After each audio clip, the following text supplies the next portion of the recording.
کہ جو شخص یہ چاہتا ہے اللہ میری نسلوں کے لیے رزق کے دروازے کھلے رکھ، رزق کے روحانی اور رزق کے جسمانی، اللہ میری نسلوں کے لیے دنیا کی مہنگائیاں، حالات، کرائسس، ناکامیاں، اور پتہ نہیں آگے مہنگائیوں کی صورتحال کیا ہوگی، لیکن اللہ مجھ سے اور میری نسلوں سے رزق نہ چھین، تو فرمایا اس شخص کو کہے کہ سورۃ فاتحہ پڑھ، اور سورۃ فاتحہ کو ایک بار پڑھ، اور جب پہنچ ایاک نعبد و ایاک نستعین، اس کو 40 منٹ ایسے وجدان، ایسے درد، ایسی کیفیت کہ کوئی دنیا کا کوئی فرد مجھے یاد نہ رہے سوائے اس کی ذات کریمی کے، اور اس کو دہرا دہرا دہرا دہرا، اس کو دہرا، اور کہا کہ میں نے وہ پڑھنا شروع کر دیا، پڑھنا شروع کر دیا۔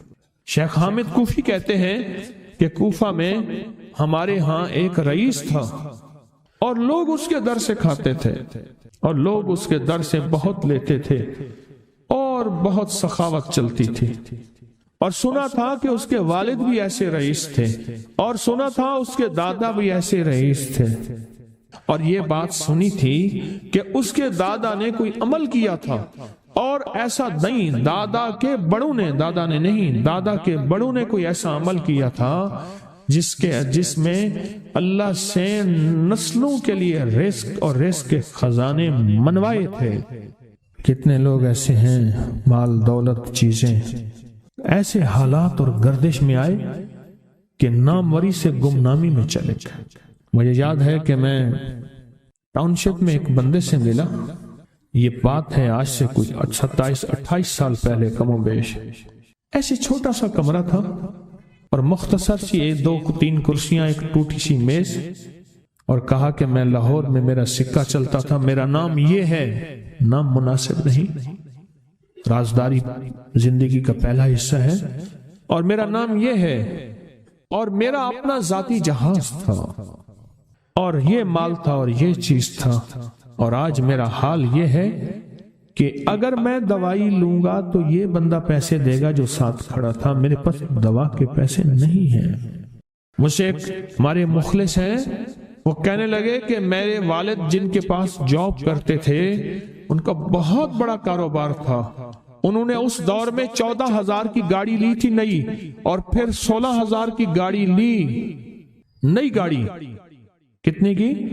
16,000 کی گاڑی لی، 100 کا نوٹ بانٹتے تھے، صبح سے شام تک، شام سے صبح تک لوگ لین لگا کے لیتے تھے، اور جس دور میں 250 روپے کے 5 مرلے جگہ ملتی تھی، 250 فٹ جگہ ملتی تھی، نہ 125 فٹ، 125 جگہ ملتی، 5 مرلے 250 روپے کی، اور وہ بیچتے تھے۔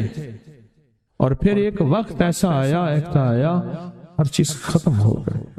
میرے پاس ایک ڈرائیور تھا، وہ کہنے لگا کہ میرے مالک ہیں جن کے پاس پہلے میں کام کرتا تھا، ان کے حالات آ گئے تو میں نے آپ کے پاس آپ کے ڈرائیوری کی، اگر رمضان میں کوئی بچا ہوا لنگر ہو تو انہیں بلا لوں، آپ دے دیں گے؟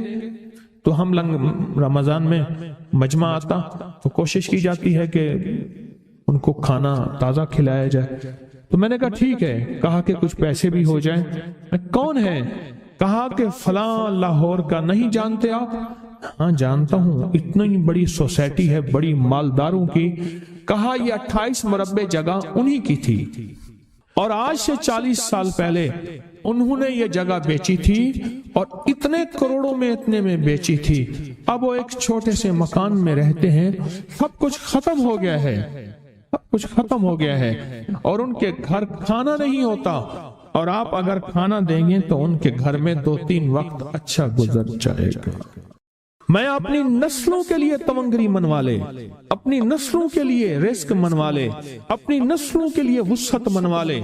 تو کہے کہ مال بہت ہے اور نسلوں کے کام آئے گا، مال رکھنا جائز ہے، حلال جائز ہے، لیکن یہ شرط نہیں ہے کہ وہ رہے گا یا نہیں رہے گا۔ یہ میری ساتھ چوک ہے، یہاں کرتبہ چوک، یہاں 2 پلازے مجھے ایک بندے نے بتائے، اب اس کے نہیں ہیں، کہا یہ اور یہ اس بندے کا ہے، فلاں نام کے بندے کا، اور اس کا آج کچھ نہیں رہا۔ اب وہ جس کسائی سے گلبرگ میں ہے یہاں لاہور میں، جس سے بہت من و گوشت آتا تھا اور بڑے بڑے رئیس دعوتیں پکتی تھیں، چپ کر کے جاتا ہے اور وہ کچھ پیسے اس کی مٹھی میں ڈال دیتا ہے اور وہ اس سے زندگی کا گزر بسر ہوتا ہے۔ میں یہاں لاہور میں فیروز پور روڈ پہ ایک جگہ گیا تو انہوں نے وہ جگہ پہ کھڑے ہو کے دکھایا، وہ سامنے جو بنگلہ ہے، میں نے کہا وہ تو محل ہے، کہہ رہے یہ اس بندے کا ہے، اب ایک کمرہ اس کو ہم نے دیا ہوا ہے اور وہ بنگلہ وہ محل وہاں وہ کھڑکی اس طرف کی بند رکھتا ہے کہ میری نظر اس پہ نہ پڑے، وہ سب کچھ اس سے چھن گیا ہے۔ سنیں، یاد رکھیں، جو اللہ کے خزانوں سے ملتا ہے وہ تیری جیب سے جا نہیں سکتا، وہ دنیا کی جیبوں اور مالوں سے جو ملتا ہے وہ تیری جیب میں رہ نہیں سکتا۔ یہ جو عمل ہے نا، نسلوں کے لیے رزق منوانا، برکت منوانا، نسلوں کے لیے رزق منوانا، نسلوں کے لیے برکت منوانا، یہ جو عمل ہے، بس اب میں نے آپ کو عرض کیا نا کہ آپ پوچھیں کتنے دن کریں گے، میں نے کہا دل خود بولے گا، من خود بولے گا، اندر خود بولے گا۔ میں نے آپ کو کچھ واقعات سنائے ہیں، بڑی بڑی ہستیوں کے واقعات، بڑی بڑی ہستیوں کے واقعات۔ یہ اس میں سعودی عرب مکہ مکرمہ میں ایک جگہ ہے، اس کا نام خالدیہ ہے سوسائٹی۔ میں وہاں ایک عرب سے ملا، شیخ ابو ترکی اسے کہتے تھے، تو اردو عربی تو مجھے آتی نہیں، بس تھوڑی بہت ایسے شدھ بدھ ہے، تو وہ تھوڑی ہی دیر میں کہتے تھے، ایسے اٹھتے تھے نا، کہتے تھے اللہم ایاک نعبد و ایاک نستعین۔ میری ان سے چند ملاقاتیں ہیں، بوڑھے تھے، بابے تھے، کہ ان کے بڑے آئے تھے، اصل میں خلافت عثمانیہ تھی تو ان کے بڑے ترکی سے آئے تھے، تو پھر مکے میں رہتے تو وہیں کے ہو گئے۔ ان کا جو خادم تھا وہ اردو بولنے والا تھا اور انڈیا کا تھا، اس سے میرا تعلق تھا۔ تو میں نے اس سے پوچھا، میں نے کہا تیرا جو ہے یہ بابا یہ کیوں پڑھتا ہے؟ یہ پتہ نہیں، میں پوچھ کیوں پڑھتا ہے؟ اس نے کہا جلالی بابا ہے تو کہے گا مجھ سے۔ میں نے کہا میرا کہے؟ اچھا، وہ میرے اشارے دیکھ رہا تھا، تو اس نے عربی سے پوچھا کیا کہتا ہے؟ اس نے ڈرتے ڈرتے کہا کہ جی آپ یہ کیوں پڑھتے ہیں؟ تو بڑا خوش ہو گیا، کہنے لگا پہلا بندہ ہے جس نے مجھ سے پوچھا، آج تو کسی نے پوچھا نہیں، پہلا بندہ ہے جس نے مجھے یہ پوچھا ہے۔ کہا جب ہم چھوٹے تھے ہمارے پاس بہت غربت تھی اور تنگ دستی تھی، تو میرے والد ہمیں بٹھا لیتے تھے اور ہم سورۃ فاتحہ پڑھتے تھے، اور جب پہنچتے تھے نا ایاک نعبد و ایاک نستعین پر، تو پھر اس کو میرے والد کہتے تھے دہراؤ، بہت زیادہ پڑھو، بہت زیادہ پڑھو، بہت زیادہ پڑھو، بہت زیادہ پڑھو۔ کام پڑھتے تھے، بہت زیادہ پڑھتے تھے، بہت زیادہ پڑھتے تھے، اور کہا میرے والد پھر دعا کرتے تھے اور ہم آمین کہتے تھے، اور میرے والد کہتے تھے چلو مبارک ہو، ہمیں جو ہے اللہ پاک وہ فلاں چیزیں، وہ حلاوے، وہ چیزیں کھلائیں گے۔ کہہ رہے ابے کو دیکھتے تھے، ابا جی ہمارے پاس تو پیٹ بھر کے روٹی نہیں ہے، آپ کہتے ہیں اللہ وہ کھلائے گا، وہ کھلائے گا، اور ابا ایسے خوش ہو جاتا تھا۔ کیوں؟ ابے کو یقین تھا کہ سورۃ فاتحہ اس کریم نے قبول کر لی اور میرا کام ہو گیا۔ وَمَن يَتَوَكَّلْ عَلَى اللَّهِ، آ میرے بندے میری ذات پہ بھروسہ کر کے دیکھ، میرے قریب آ کے دیکھ، مجھ سے دوستی لگا کے دیکھ تو صحیح، پھر میں کر کے دکھاؤں گا۔ اللہ پاک نے نا بعض لفظوں میں چابیاں رکھی ہیں، اور بعض لفظ، بعض بول چابیاں ہیں، چابیاں رزق کی، برکت کی، عنایت کی، عطا کی، کرم کی، فضل کی، اور بے بہا سمندر کو دینے کی بعض لفظوں میں رب نے چابیاں رکھی ہیں، اور بعض لفظ خود چابیاں ہیں، رزق کی چابیاں، صحت کی چابیاں، برکت کی چابیاں۔ یہ سورۃ مائدہ کی آیت نمبر 114، یہ عنایات اور عطاؤں کو عرشوں سے متوجہ کرنے کی چابی ہے۔ یہ صرف روٹی رزق کے لیے نہیں ہے، من پسند کھانے کے لیے نہیں ہے، یہ تو اس کا ایک چھوٹا سا فائدہ ہے، یہ تو اس کا ایک مختصر فائدہ ہے۔ یہ بنیادی طور پہ اس کی رحمت، عنایت اور عطا کو متوجہ کرنے کے لیے ایک حیرت انگیز تحفہ ہے۔ حیرت انگیز تحفہ، اس کی عنایت، عطا اور برکت کو متوجہ کرنے کے لیے ایک حیرت انگیز تحفہ ہے۔ یہ رزق اور دولت کی چابی ہے، یہ برکت کی چابی ہے۔ بات بتاؤں، اللہم ربنا انزل علینا مائدۃ من السماء، دسترخوان بھیج آسمان سے۔ کیا خیال ہے؟ غریب کا، مالدار کا، وزیر کا، امیر کا، بادشاہ کا، سب کا دسترخوان ایک تو نہیں ہوتا۔ ہر بندہ اپنی حیثیت کے مطابق دسترخوان لگاتا ہے۔ ایک صاحب کہنے لگے کہ میرے لیے نا ایک عرب نے دسترخوان لگایا، ایک بیل پڑا ہوا تھا، بھنا ہوا، پورا بھنا ہوا بیل تھا، اس کا سر تھا، اس کے سر کو ذبح کیا تو خون بھی بہ رہا تھا دسترخوان پہ، سر کو ذبح کیا تو وہ خون بھی بہ رہا تھا دسترخوان، بیل بھنا بھی ہوا ہے اور خون بھی بہ رہا ہے، چھری پھیری۔ حیران ہوا، یہ کیا؟ انہوں نے کہا وہ خون نہیں تھا، وہ جیلی تھی، وہ چاکلیٹ تھا، وہ اور کوئی نعمتیں تھیں۔ پھر اس بیل کو کھولا تو اس میں سے بکرے نکلے بھنے ہوئے، پھر بکروں کو کھولا تو اس میں مرغیاں نکلی ہوئی بھنی ہوئی، پھر مرغیوں کو کھولا تو اس میں انڈے نکلے اور میوے نکلے۔ بادشاہ کا دسترخوان ہے تو وہ اپنی حیثیت کے مطابق اس کا دسترخوان ہے، اپنی عظمت کے مطابق دسترخوان ہے۔ میرے اللہ کا دسترخوان، انزل علینا مائدۃ من السماء، اور مولا دسترخوان دے ایسا جیسے عید ہو جائے۔ اب اس آیت کی تنہائیوں، اس آیت کی گہرائیوں اور اس آیت کے اندر کی شہ تک پہنچے۔ اللہ دسترخوان دے، پر دے ایسا ایسے کہ جیسے عید کر دے۔ آپ اللہ سے مانگتے ہیں تو اللہ سے اللہ کے مطابق مانگے۔ میرے رب کی جتنی عظمت ہے، وقار ہے، شان و شوکت ہے، میرے رب کی جتنی طاقت قوت ہے، اس کے مطابق مانگے۔ کیا خیال ہے؟ یہ آیت اصل میں دسترخوان کے لیے ہے، اور دسترخوان سے مراد یہ کھانا نہیں، دسترخوان سے مراد دونوں دسترخوان ہیں، رزق روحانی اور رزق جسمانی، دونوں دسترخوان جو میرے رب کے پسندیدہ دسترخوان ہے، رزق روحانی بھی اور رزق جسمانی بھی۔ ہم افطار کے وقت کھانا مانگتے ہیں اللہ سے، مال مانگتے ہیں، دولت مانگتے ہیں، کیوں اتنی تھوڑی چیز مانگتے ہیں؟ اللہ سے رزق روحانی کیوں نہیں مانگتے؟ اور جنہوں نے رزق روحانی مانگا تھا، ایک اللہ والے تھے، ان کے خلیفہ تھے، تو فوت ہو گئے تو ان کے خط اٹھائے گئے، اپنے مرشد کو خط لکھتے تھے، اور مرشد کا مزاج تھا اسی خط پہ 2 لفظوں میں جواب لکھ کے بھیج دیتے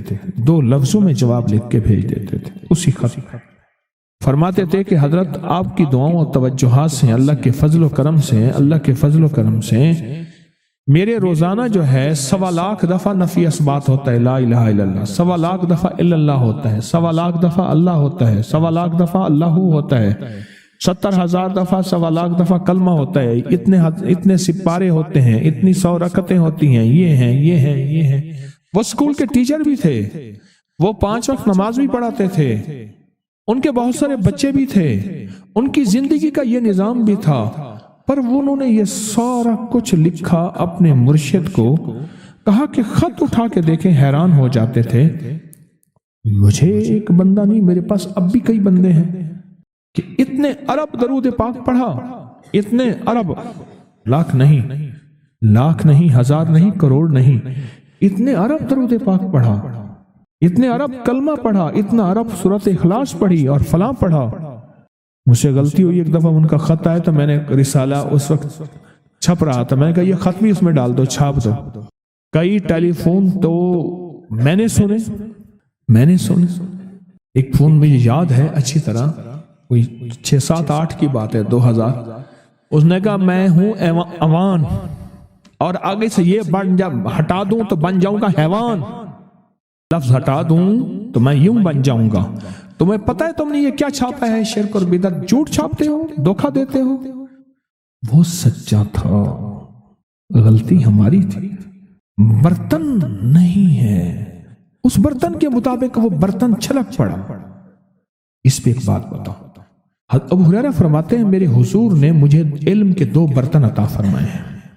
ایک وہ ہے جن کا میں نے اظہار کر دیا، اکثر احادیث حضرت ابو ہریرہ سے ثابت بھی ہیں، یعنی راوی بھی ہیں۔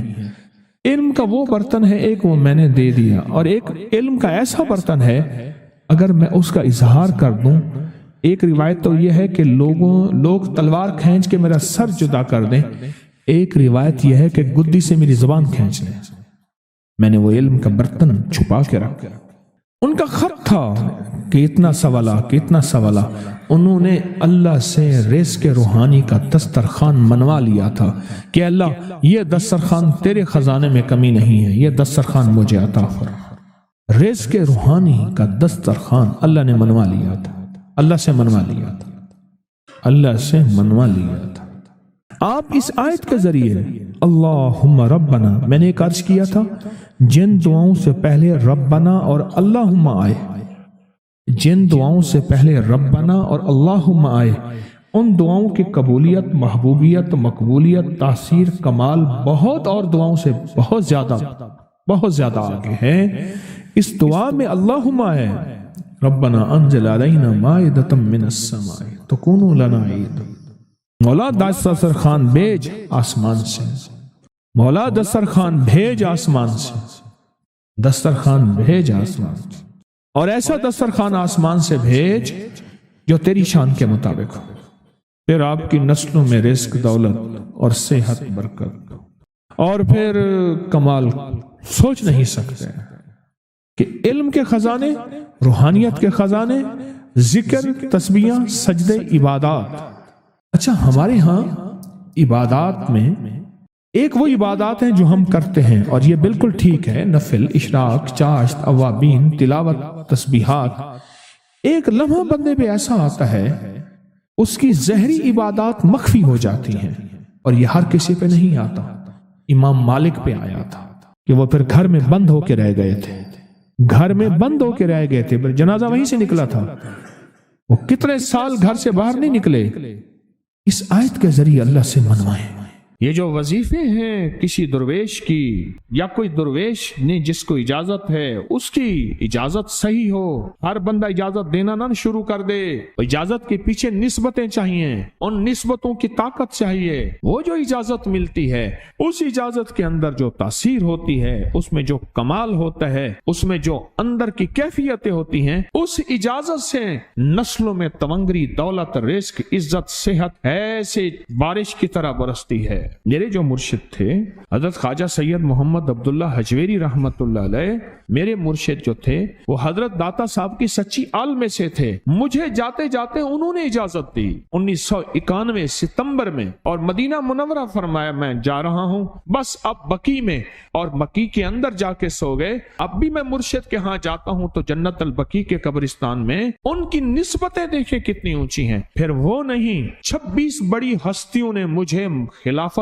اجازتیں دیں، 26 سے بلکہ زیادہ اجازتیں اور خلافتیں دیں، اور ان کی توجہات ہیں، ان کی پیچھے دعائیں ہیں، اور پیچھے کامل کے ہاتھ ہیں۔ یہ روحانیت کی نسبتیں ہوتی ہیں، روحانیت کی نسبتیں ہوتی ہیں۔ ان نسبتوں کے ساتھ جیسے آپ تسبیح خانے میں ماشاءاللہ پوری دنیا میں لوگ یہاں آئے ہوئے ہیں، اور بڑے بڑے ہستیاں یہاں آئی ہوئی ہیں جو مٹی ہو کے چٹائیوں پہ پڑے ہیں، خواتین میں بھی، مردوں میں بھی، بڑے بڑے عہدوں والے، عزتوں والے، بڑے بڑے مقام والے یہاں اپنے مرشد خانے میں بے حیثیت ہو کے پڑے ہیں۔